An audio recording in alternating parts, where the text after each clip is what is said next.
Hello and welcome to another episode of the Women CANDO Show. I am your host, Reischel Sawyer Cobb, and I have with me the amazing Brandi Brooks. Welcome to the show, Brandi. Thank you. Thank you for having me. So, just to give everyone a little background on who Brandi is an advocate and professional care provider in Southern California for adults with developmental disabilities. So before we get into everything that you do, all of your service, tell us who is Brandi at the core. Who is Brandi? Well, I kind of got to go back a little bit Yeah. because I don't, for me, I'm just Brandi. Yeah. And I know that when people look on the outside, they see something totally Yeah, different. yeah. But I grew up in South Central LA, right at Crenshaw, Vermont and Imperial by Jim Dandy Chicken. Jim Dandy. It's still there. Oh, wow. And went Throwback. to St. Mary's. Yep. So, St. Mary's Academy. yes. So, and half the time, my grandmother raised me half the time, and then my godmother raised me in Linwood in the Compton area, the other half. So I would take the bus all the way from Linwood to Inglewood to get to school some days. And I think about that now, like who lets their kid go through the projects? Me too. All the way to Inglewood. And then I forget, like, wait a minute. On the bus. We caught the bus.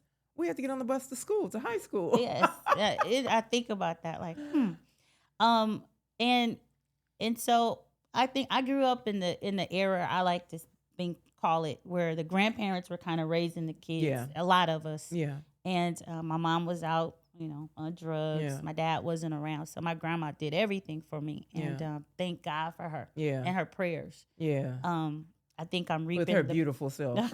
Thank you. She's 92. Yeah, she is. And a healthy. Blessing. Yeah. She looks good.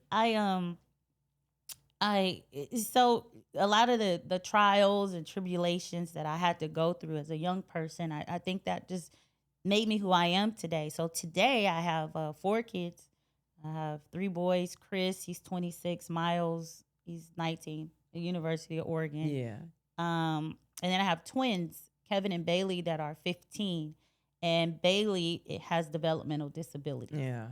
And so the work I do is very close to me. Mm-hmm. The people I don't use the word the people we take care of. I usually say the people we serve. Yeah.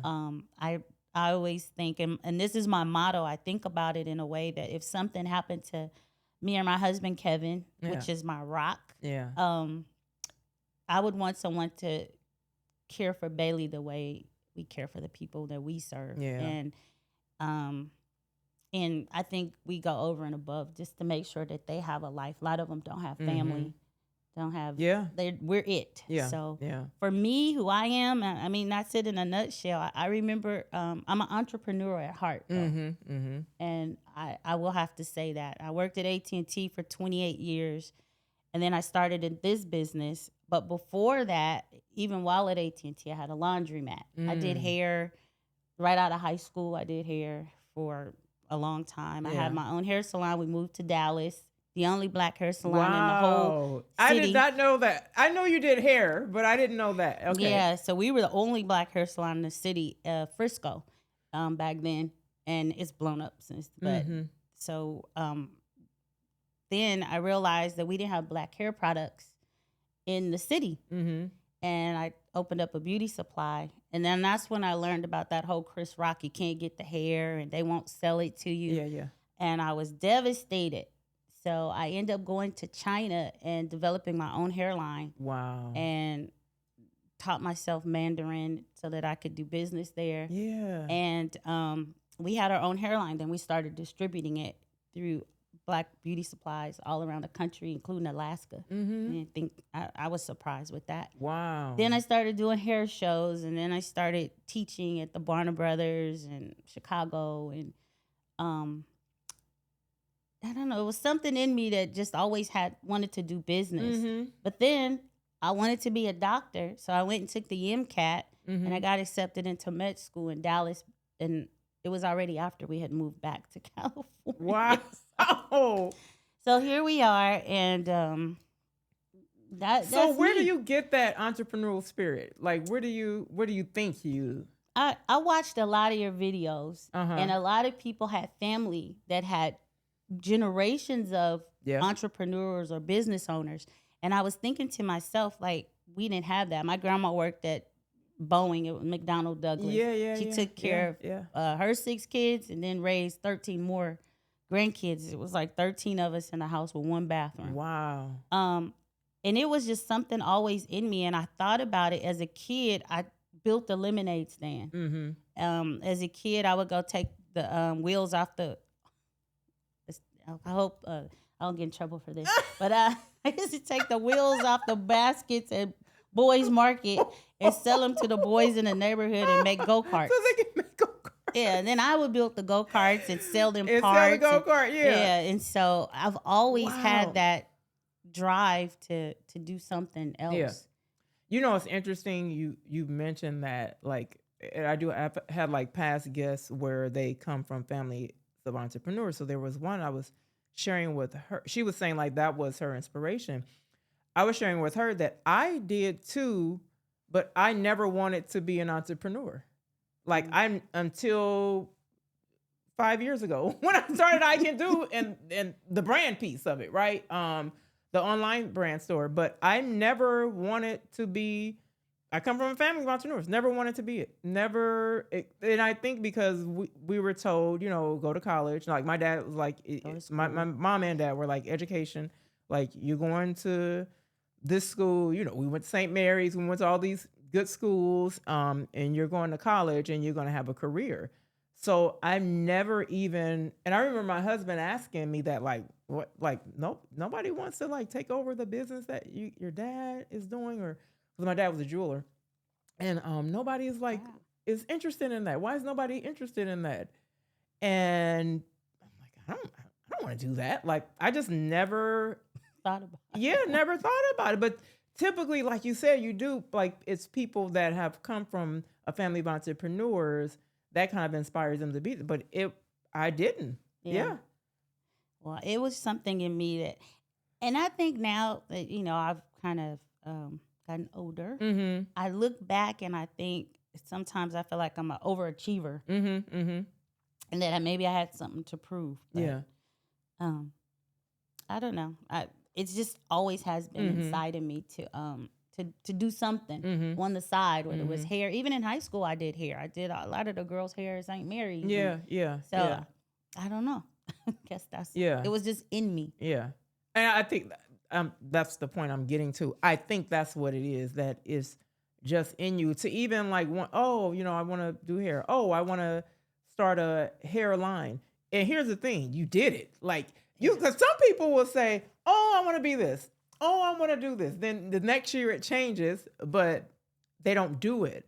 But you actually succeeded at doing all of those things. Said everything you Some of this stuff I did not know you did. Yeah, I did that. And I think for me, because everything is so different. Yeah. Nothing is kind of related. Yeah. It was just that I think when I went to school, I went to University of Redlands, but I never wrote a business plan except for at school. I never planned it out. And my husband, he has this thing. He always told me I put the cart before the horse, and I always say no. My horse goes backwards. Right. So I think I'm a bigger picture person than the minute. And I think what I've learned in having this business now with the adult homes is that this happened to me during COVID, and I had a little group of prayer women, and we would meet every week and we would pray. And one of my prayers was to run my business like a corporation. That had been my background working at AT&T for so long. So I knew how to work with the union. I knew how to do contracts.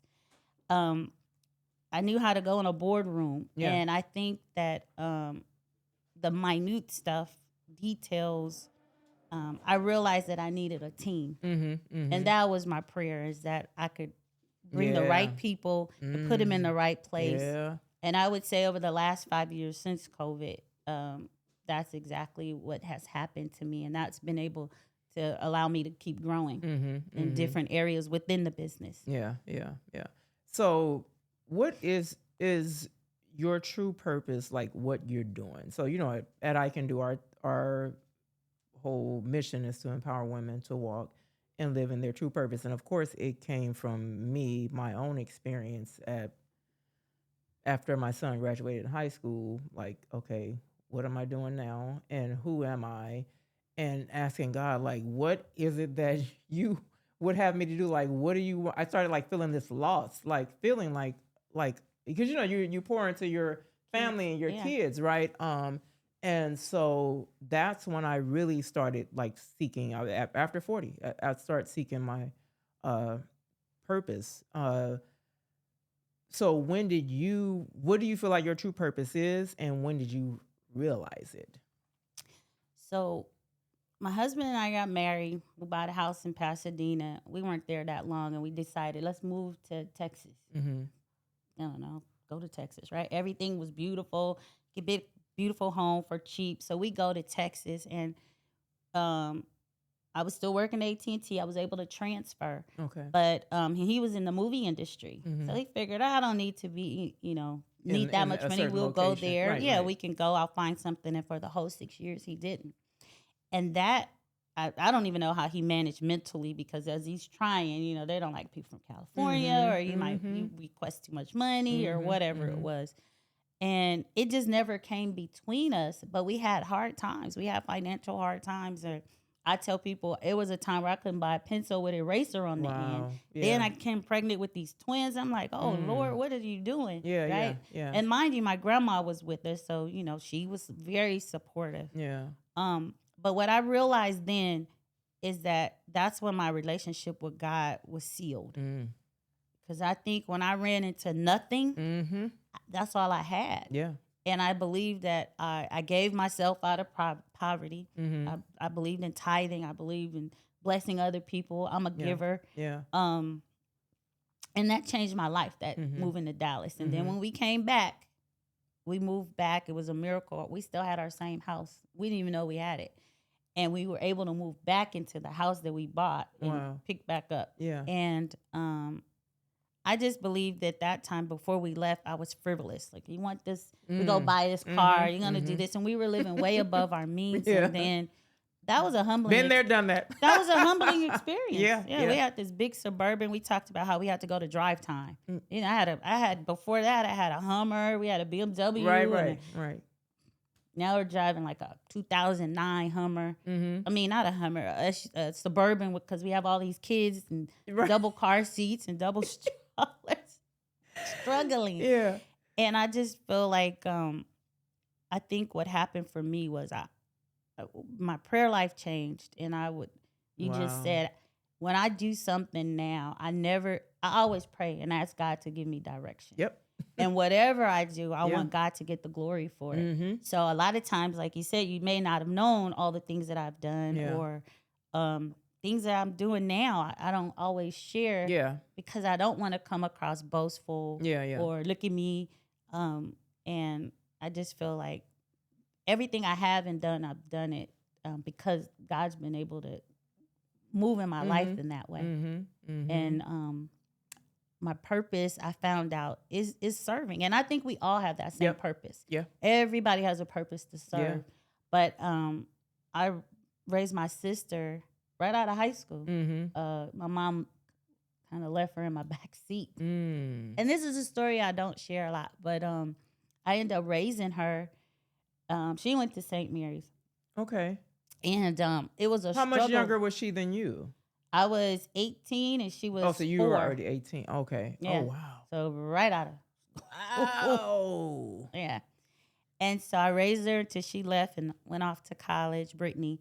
And she was blind in one eye. So it just feels to me, now that I look back on my life, I've always been a servant. Yeah. So I don't know what it's like not to have kids. And now my grandma's 92. She lives with us. I don't know what it's like not to serve. Right. Right. So when I say my purpose is to serve, I really mean it. And the people that, we care for, it's a service. Yeah. Yeah.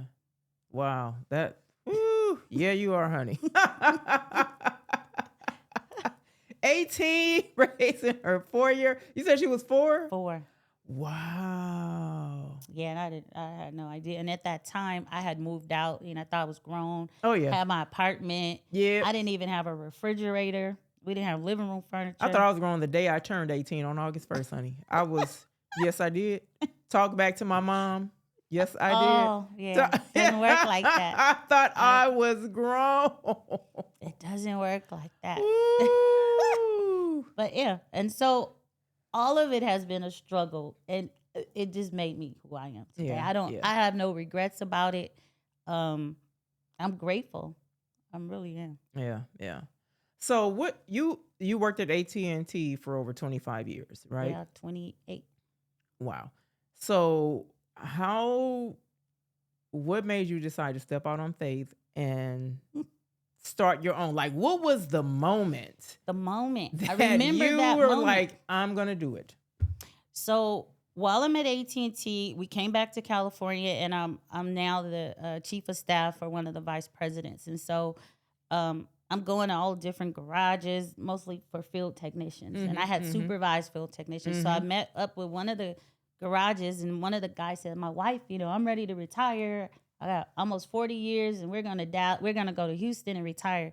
And his wife had a facility. And I was like, well, what is she going to do with it? So I started meeting with her, and she showed me how to get started. I ended up buying that house from them. I took all of our savings, stepped out on faith, and bought that house. Wow. And to start this business is really expensive because you got to have a home. You got to leave it empty while you go through all the processes to get it going. But so that's how that started. And so it opened up finally, and I'm working at AT&T, and I'm doing both. And one day I opened my second location, and I'm doing both. 2 years in, I'm doing these. And one day, my responsibility. Wait, so hold on. You were still working at AT&T? Okay, wow. Yeah. It was because you get your regular check, and then you got get your it, medical exactly. benefits. They say don't quit your day job right away now. Yes. So 2 years, I was doing both. And one day we were on our regular weekly call, and I'm supposed to take the notes down. And afterwards, I let everybody know what I need them to get back to me. So I'll say, John, I need you to get this back to me by next week, whatever. At the end of the call, I had the day's date and some doodles, like little squiggle lines. I was blank. I didn't hear anything. And so now the call is over, and I'm panicking, like, oh my God, what was I supposed to do? So I called, and I'm like, okay, so what are you supposed to do? I didn't want to tell them I didn't know. So I'm like, so run back to me what you're supposed to do, and then I'll call the next person. Okay, what in Louisiana, what do we got going there? So I want to make sure you know. So I'm getting them to give me the information. And at that moment, I knew. I said, if I couldn't do my job in excellence, it was time to step out. Yeah. God had separated me, and mentally I wasn't there. So that's when I knew right. at that moment, I didn't want to leave on bad terms. Right. I had a great boss. I didn't want him to look at me like, what are you doing? Yeah. So I knew at that moment I kind of put in a leave. Yeah. And it was almost, we're up to 7 facilities, and we just purchased a commercial, I call it a compound in LA. And that'll be our 8th location. Wow. And it's been just growing. And I never even thought of it that way. Yeah. I never thought it would do that. Wow. Yeah. So. Wow. That's a blessing. He turned your pain into purpose, honey. Yes. That is a true statement. Yes. Absolutely. So tell us about Absolute Managed Care. So Absolute Managed Care was the first facility. We have 4 individuals. I call them the Golden Girls, and they all have disabilities, some form, mentally, intellectually, those kind of things. Some of them are physical, and some of the facilities we have what we call high functioning, where they can actually go out and get a job. Or then we have low functioning, where maybe they're nonverbal, and we have to do diapering or something like that. Yeah. So we have the gamut, and these are actually homes that they live in. One of the homes we are actually getting individuals that come out of locked facilities. So a lot of people don't know, if you have a disability and you're under like a regional center, if you do a crime, instead of going to prison, you go to basically it's jail for adults with disabilities. Oh, wow. And so we would go and what I call cross train, get to know them before they get out, and they come out. And we've been very successful keeping them out and returning back to lock facilities. Wow. So we've been very good at that part. Yeah. And so the 3 locations are absolute managed care. Then we opened up one of the homes, Bailey's Place, for my daughter. Yeah. And then we opened up a day program in Compton for Bailey's Place Adult Community Center. And the day program is where adults come with disabilities, and we do job training. They learn computer skills. Okay. We go on trips. They have social time, bingo, Zumba. We bring in a lady. She does paint and sip. Oh, cool. Yeah, so it gives them normalcy and a sense of community and also, the socialization. And so the next one we're opening in the LA area, actually, probably your viewers, or if you know, I don't know if you remember Good Fred, the Good Fred oil. Yeah.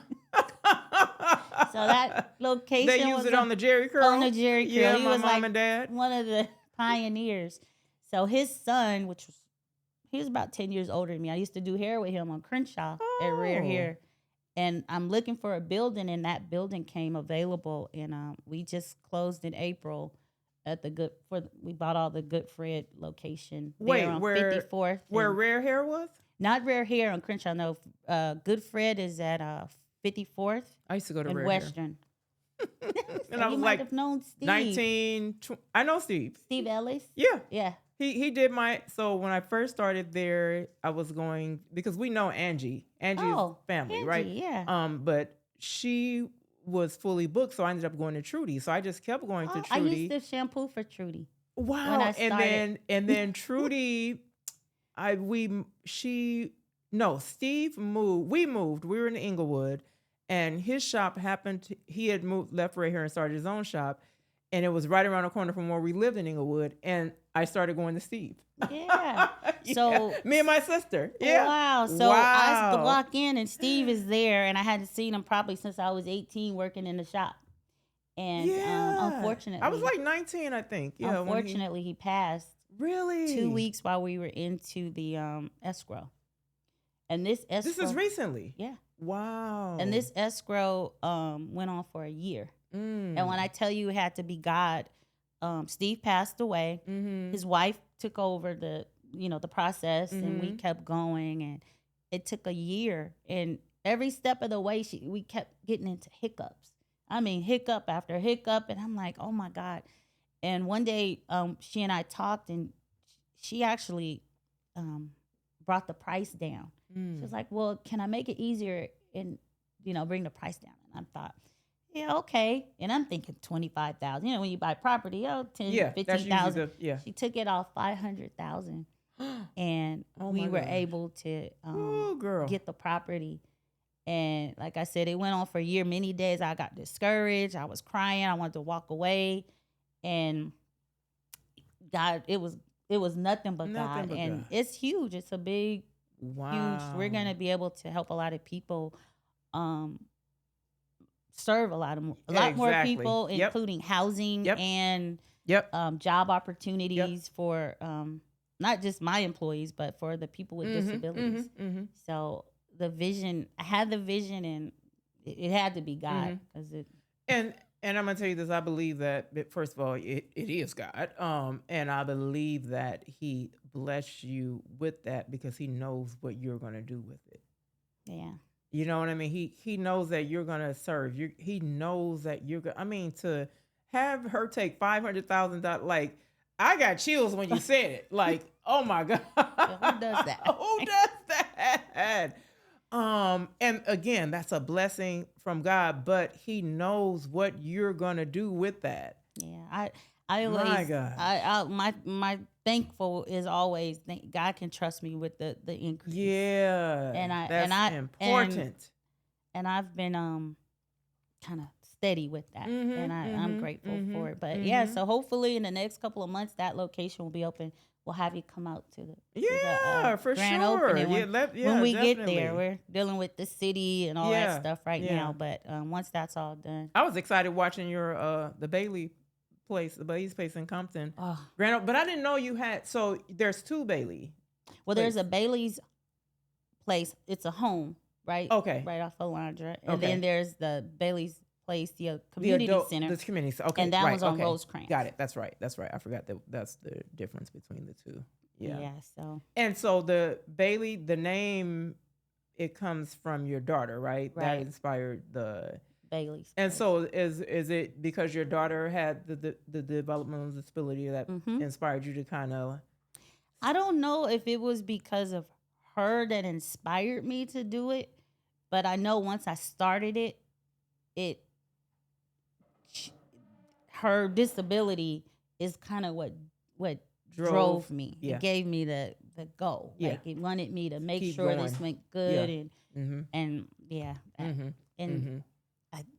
Bailey is it. Now when she sees me doing anything on a computer or whatever that says Bailey's place, she's like, Bailey's place. Yeah. So she Wow. knows. Wow. Yeah. So what because I've heard to open those homes, like there's a lot of challenges. What are some of the challenges that you had to kind of navigate through? What I will say is finances is the biggest, of course. The biggest thing, because once you get the home, and that's whether you rent or you buy, the licensing process can take anywhere from 6 to 8 months, sometimes longer. Yeah. So you have this home sitting with no people, no money generating. So you have to pay that mortgage every month, and they want you to have it fully furnished, as if somebody was coming in tomorrow. So once you get through that process, then you figure out what it is, what kind of people you want to serve. Yeah. So do you want to get people that are from the county, maybe mental illness, or if you want to work through the regional center and become a vendor with that. And those processes take another 6 months sometime or longer. Yeah. So you could very well have your home empty, paying a mortgage for 2 years sometimes. Wow. I mean, that's long, but it could be a little shorter, but not much. Yeah. And so you need the capital. Yeah. Downfalls, I've seen people get a home and then they're like, well, I'm going to let somebody stay in there and kind of pay for rent. Well, if they call and say, hey, I'm ready to go, and you have renters. You got a renter. They won't. You got to give them time to. Yeah. And they're like, well, wait a minute. Hold on. Yeah, and so they're not going to wait for you to move the renters out because they don't want you to have people living there. Wow. And then they'll start you all over again. Or, you get renters thinking, oh, it's going to take a while. And then they tear up the place. And then when it's time, you got to go back in and spend more money to fix it. So those are the downfalls. So I would say the hard part is the capital. The next thing would be a lot of paperwork. A lot of paperwork. Oh, yeah. I can imagine. A lot of paper. And that's not, once you start, it is a lot of paperwork to get your applications, what we call a program together. And then once you have it, you have to keep up with things. So that's important. And I think, because I've seen a couple of people try to do it, but without a plan. Just kind of like, oh, I heard, you can get money for this and blah, blah, blah.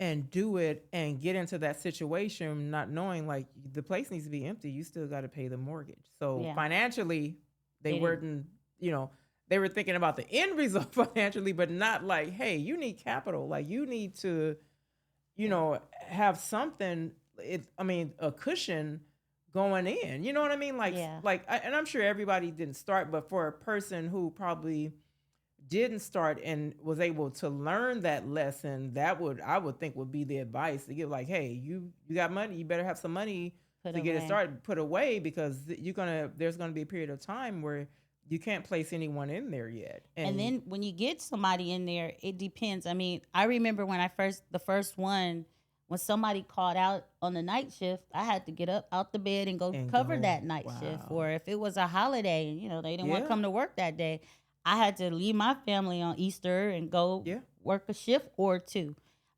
So you have to be able to, that to me was the hard work of it. Now I think I'm up to about 82 employees. Wow. We have a whole system now with HR and quality control. And so it's a lot easier for me to kind of step back and develop. And then I have people in place that can run the different facilities. So that's been a blessing. That's I was gonna say, having great staff has been really good for me. But I know a lot of people, they look on the outside and they go, "Ooh, I want to, what you do?" And I want to do that. And to me, I've sat with, I don't know, countless people to try to, give them the information. Because what do you say, gatekeepers? I'm not a gatekeeper. Nope. If what is for me is for me. And if God meant this for you, it'll be for you. So me sharing doesn't block my blessings, actually. So but sometimes I meet people and right off the bat that they're in it for the money and not for the people. And those are the people I have a hard time spending my time on. Right. Because I don't feel like, and then maybe that's not my business how they do it. But because I have such a heart for the people and I know a lot of these people, they just wanted somebody to care about them. Exactly. I have a hard time.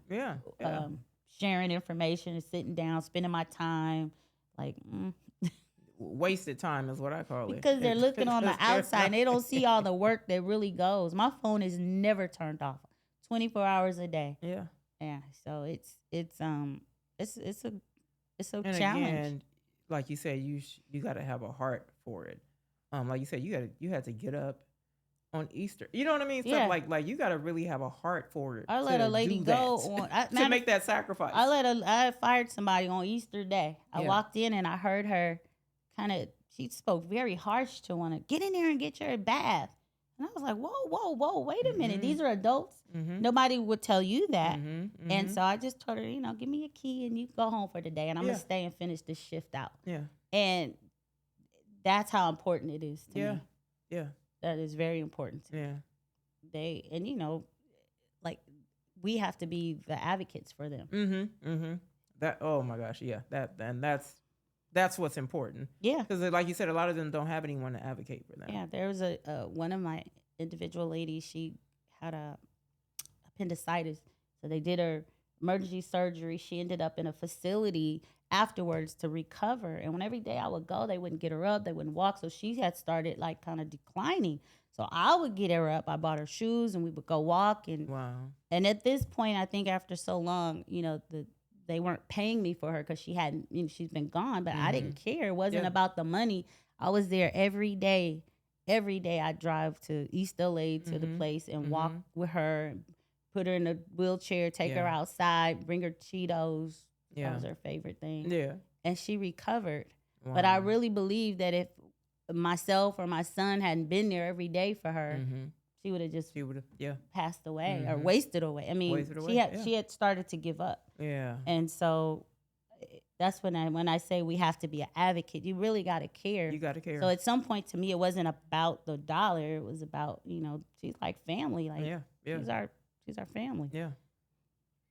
So what would you say is like the roles,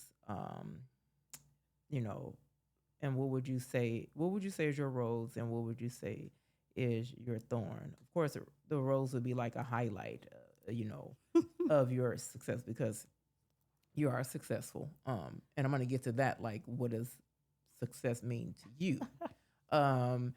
But what would you say your roles is? And your thorn would be, a challenge you experience, something you could use probably more support with or whatever. So what is your rose and what is your thorn? I think my rose is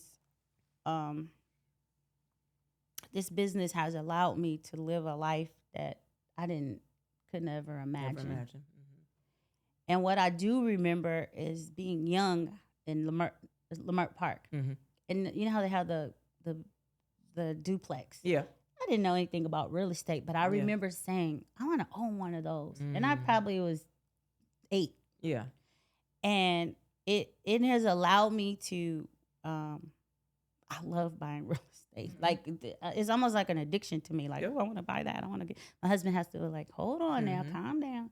And so we have been able to buy, vacation homes, and I've been able to take my clients on vacations, and take them, and it's been amazing. Yeah. So the roles to me is to live the life that I've never could have imagined. Wow. Yeah. I going to school with all girls, right? You hear that when I grow up, I'm gonna get married and I'm gonna wear this. That was like our. I never ever had that dream. Wow. I never had a dream. I didn't know. I just never had a dream. Yeah. Like when I grow up, I'm gonna do this, or I'm gonna get married, or I've never had a dream. So now I'm living a life that I could never have imagined. Wow, that's powerful. And I'm able to bless so many people. Yeah. From the life that's been given to me. Now, my thorn is I was parenting. It's a thorn. I have 3 boys, and Bailey's an angel. She's the angel put on earth. Yeah. But I guess I'm figuring it out too as a mom, how to manage the boys and what they, you want them to do what you want them to do. Each child is different. Yeah, and you want to screw their head off and pour in knowledge and be like, let's do it this way. And they have their own dreams. And I think for me, that's been hard, like letting them kind of live their life. Yeah. Yeah. And then learning how to support when I know that that might not be a good idea. Yeah. But but I know I'm gonna let them figure it out. Yeah. But my grandma had to let me bump my head too. So I just my thing with them is don't make a mistake you can't recover from. Yeah. That's true. And for the most part, they are good kids. But that to me is a thorn. I try to navigate parenting. I don't know. Yeah.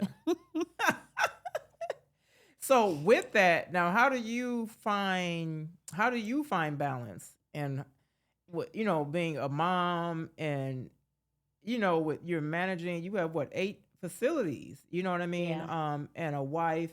How do you find balance for you? Like what is it that you do to kind of just zen out?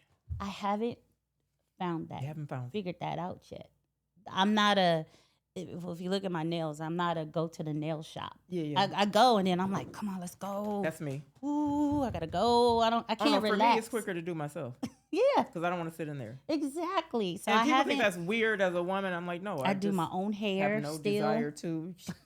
That used to be. I just don't. I haven't found the zen time. Now, recently, well, before that, what I will say, what I enjoy most is the time I get to spend alone with my husband. Kevin is my best friend. Yeah. Like I feel bad. I have some good girlfriends. Yeah. But if I didn't have them, I would be happy with just me and Kevin and the time we go, whether we just go to San Diego or go to Catalina or whatever we're doing.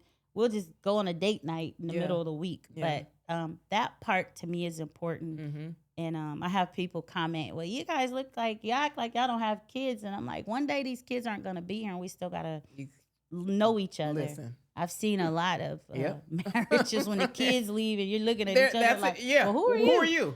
We don't have football practice and we don't have soccer. And, our life isn't around our kids anymore. So right now it is for us. So we really carve out that time. Yeah. So that is important. But as far as recently, I got a trainer. And she comes to the house, and I've been working out, and so I guess that's my time. But as far as like, I don't even know how to sit still. Really? Yeah, I don't know. Maybe they didn't diagnose us with stuff back then. But to this day, I get home and when I know what? I'm gonna tell you. I remember in high school, you were like moving. That you mentioned that. You were like always around campus moving, and you were like involved in everything. Like you were, I just had that vision of. I just remember that getting in trouble, can't sit still in class. Can't sit still. I remember that about you. Yeah. And I think now they probably didn't have ADHD for us. They was just like, go sit down somewhere. And to this day, I have a hard time. Like I got to be moving and doing something. Wow. And I haven't figured out how to, the balance with the business and the family, I got it. Okay. But me time, I haven't got that yet. So hopefully. But soon. Does it okay, so you say you haven't figured that out, but are you less happy because you don't like? I mean, No, you're that's I what think the I point would. that I'm getting to. Like, Yeah, are you happy as you are? You know what I mean? yeah. With being I don't busy, miss because it. like okay, And I think there was a time where, like, when things aren't going on, or I have a deal on the table, or a new mm-hmm, property, or something happening, mm-hmm, I get a little down. mm, I need I thrive, and I have my friends going, "You're always doing too much," but maybe what's too much for them is not too much exactly, for yeah, me, and I yeah, need this. That stimulates me. yeah. That drives me. Yep. And so, Jeff, I can't tell you I sat down and watched a movie, Mm-hmm. or I binged through Netflix. Mm-hmm. I can't do it. Mm-hmm. I can't. So Yeah. Yeah. I'm happy though. It didn't That's bother what I'm me. saying. That was what I was leading to. If you're, it's not a hindrance for you. You know what I mean? Because some people it is, like they'll get like so overwhelmed, and then it starts to affect them in a negative way. Yeah.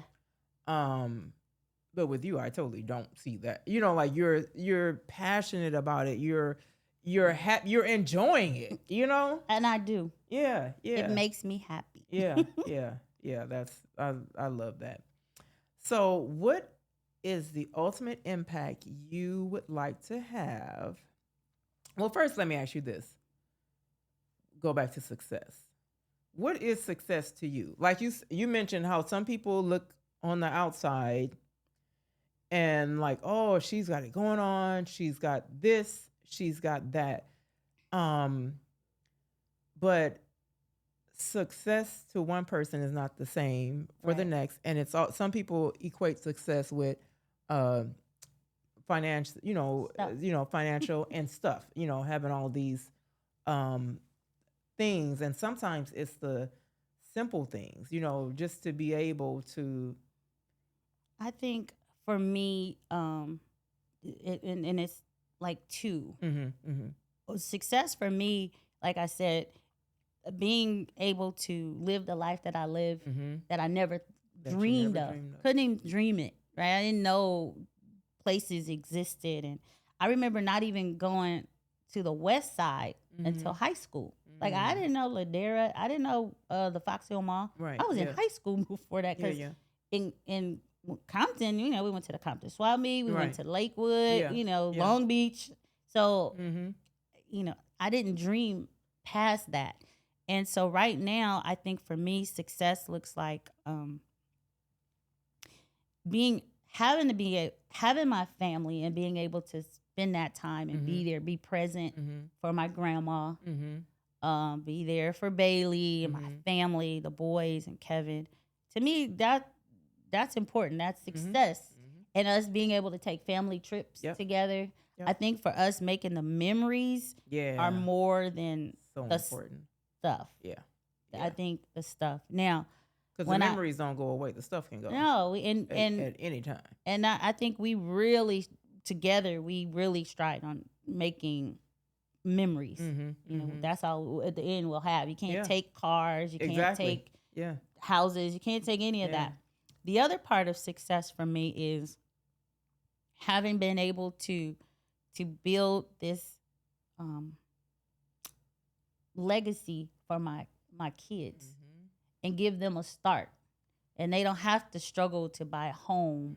And my 26-year-old, he bought his first home 5 years ago. Yeah. And we started him on credit, on our credit early on. Each son, as they got old enough, we put them on, so when they finished, they had great credit. Yeah. Savings, setting up our trust, so that we know that what we worked so hard for, they can continue it. Yeah.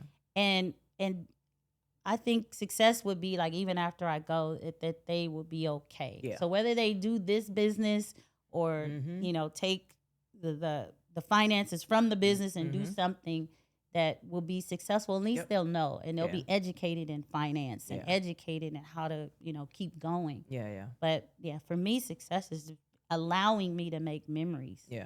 Yeah. Yeah. So, I guess that leads into that. What would you like your legacy to be?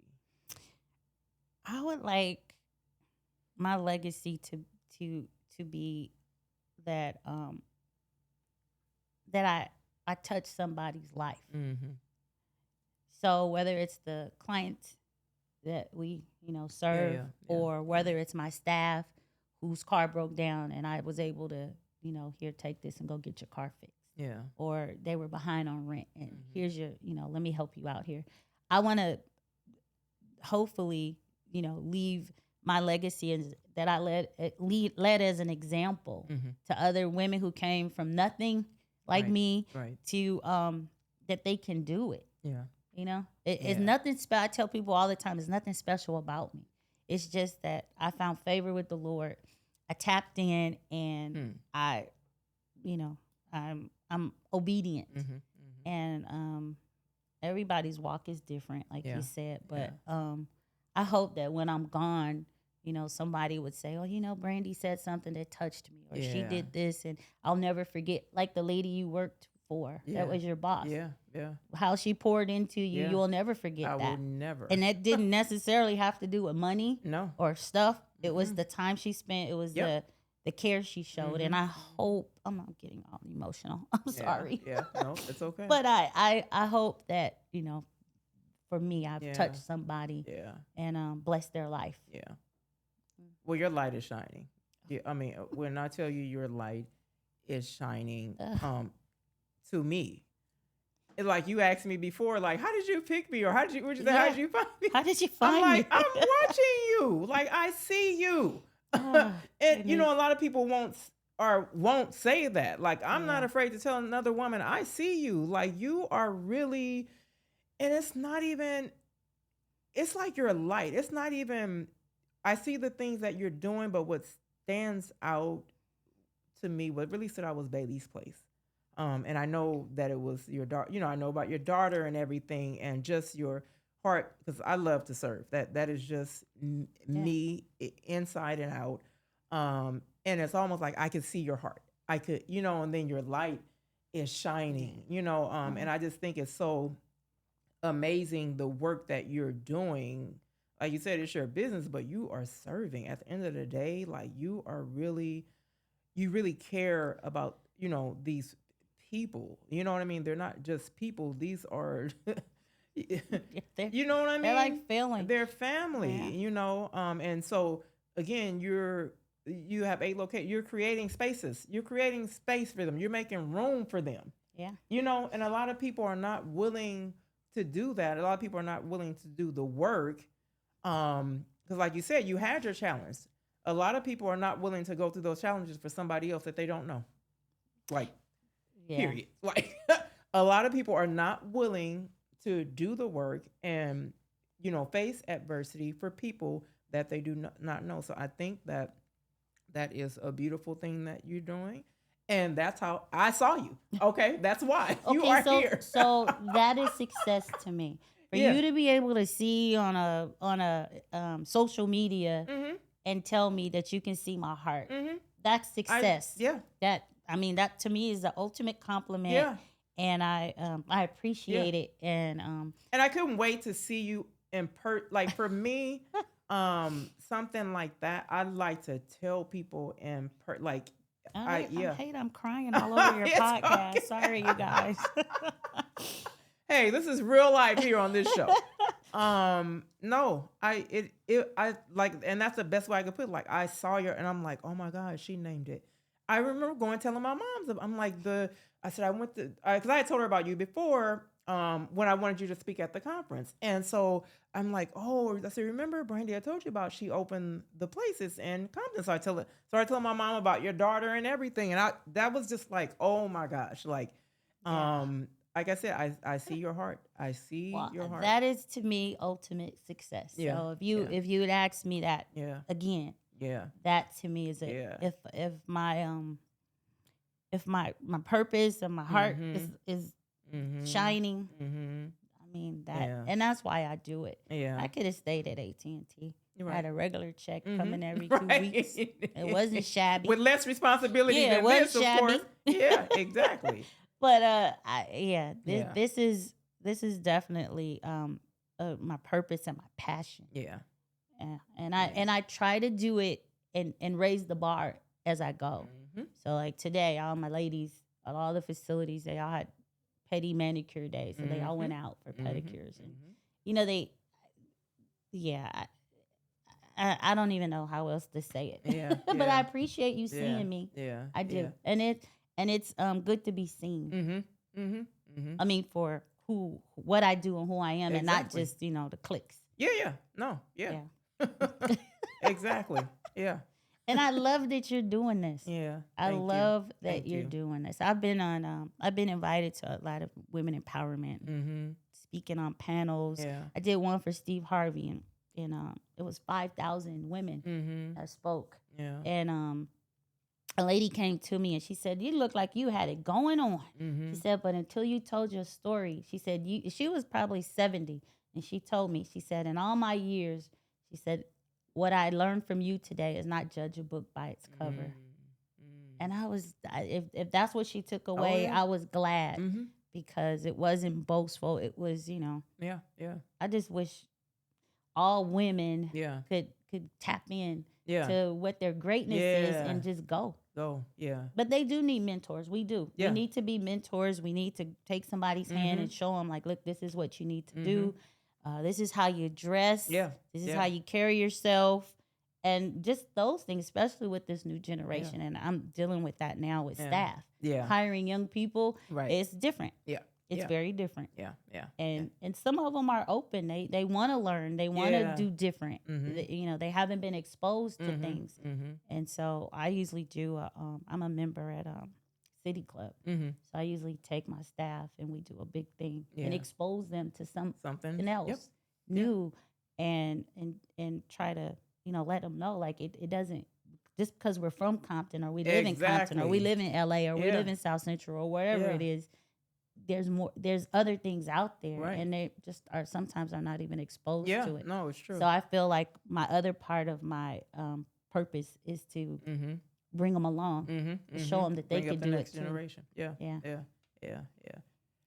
So one last question. When we talk about empowered women, and I always ask my guests this, who is the woman that empowered you to be the woman you are today? And I may already know. I already know. It's my grandma. Your BFF, because I love her.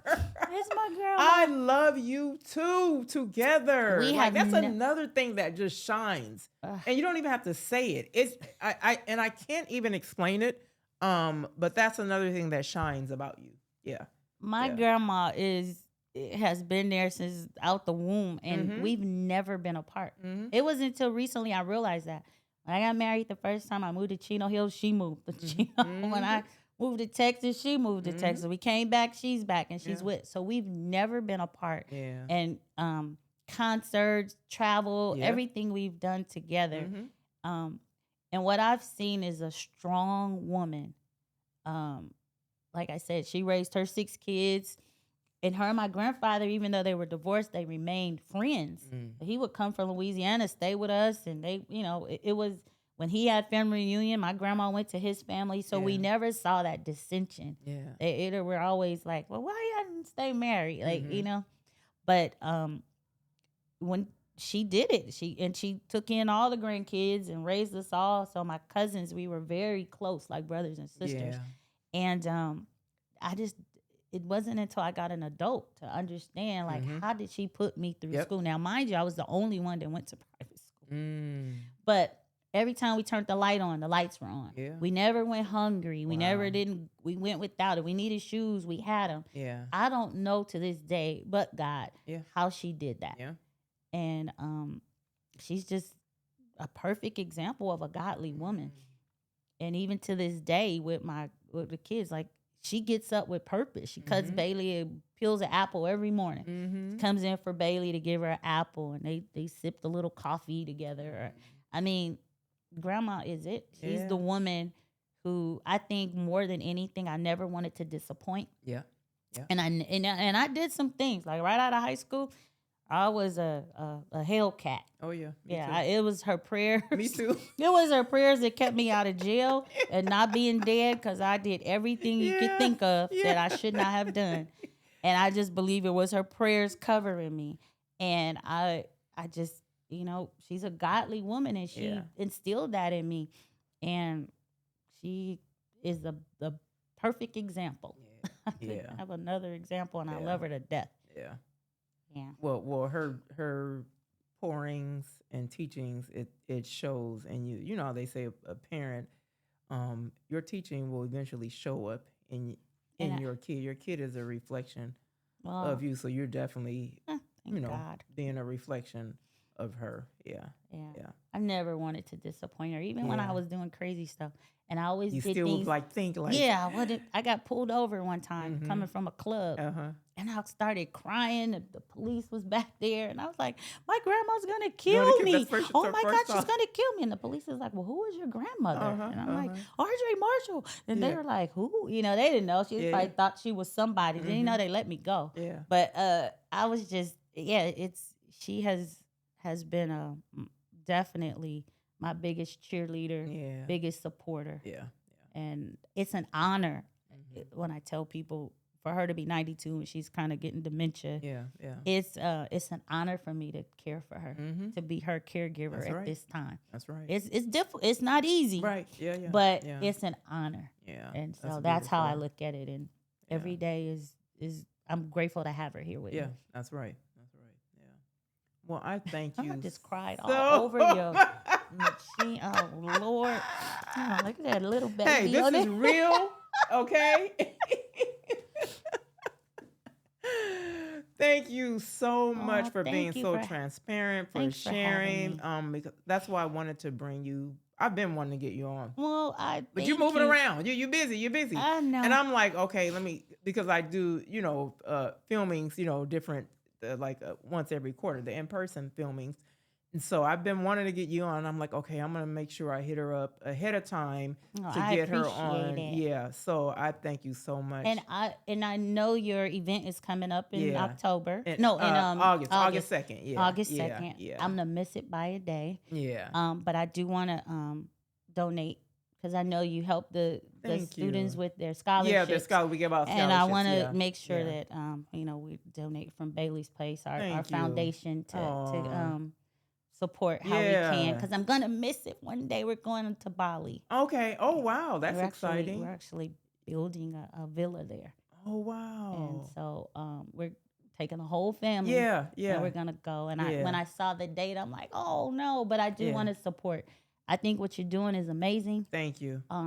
Empowering women is huge. Yeah. And I know people gets to be passe and empower women, but I think don't stop it. No. And keep going. I don't plan. And there's so many women who need the platform, who need the information. Yeah. I binge watched all your guests, and I'm like, oh my God, you had phenomenal women on here. And that's what that was really why the show was created, because there's so much information that needs to be out there, and it's not. Yeah. And so my whole point, when me and my publicist, we got together, the show originally started on IG Live, and it started with, you met my mentor earlier, right? Okay. Redelia. Yeah. It started with just me wanting to go live with her on Instagram and talk about her mentoring workbook that I had just completed and how it impacted my life. That was it. And so I kind of mentioned it to random my publicist, like, oh, I want to do this. This is a one-time thing. And she's like, oh, you know what? You should turn it into a show, because it's kind of in alignment, what you want to do. You kind of want to give other women a platform, share stories that aren't usually shared, blah, blah, blah. Because I'd always talked to her about that. And so that was kind of how it started. So I'm intentional about that. And so, like I said, I see you. So when I see, if I see you, it's like, okay, somebody else needs to see her. Because I feel like somebody else's life can be impacted by her. And so that's, of course, what I think. Yeah. And I always tell people, it's like, my mentor, I told her that, like, I want other people to see the you that I see. I always tell her that. Like, I've had her, she's been the keynote speaker at a couple of our conferences. And so she's involved with, the I Can Do organization, because she's actually the one who pushed me to even launch it. That's amazing. And so I always tell her that, like, I want other people to see the you that I see. Like other women need this. Like I don't want to keep it to myself. Like I want, Yeah. somebody else to benefit from this. And so that is the whole like concept of the show is bringing women on, who are doing amazing things, who have a story to share with someone else who may have that same story and thinking like, oh, I can't come up out of it. Like, yes, you can. Look, you're sitting here right You can now. come out of it. You can do Yeah. it. Yeah. Yes. So I thank you so much Thank for you. coming on to the show. And to our viewers, I want to thank you for tuning in to another episode of the Women Can Do Show. Be sure to subscribe to our YouTube channel. That subscribe button is right there. All you have to do is click it and you'll get the notification for all of our shows. Thank you once again for rocking with us, for tuning in with us. And I hope you have a beautiful rest of your day.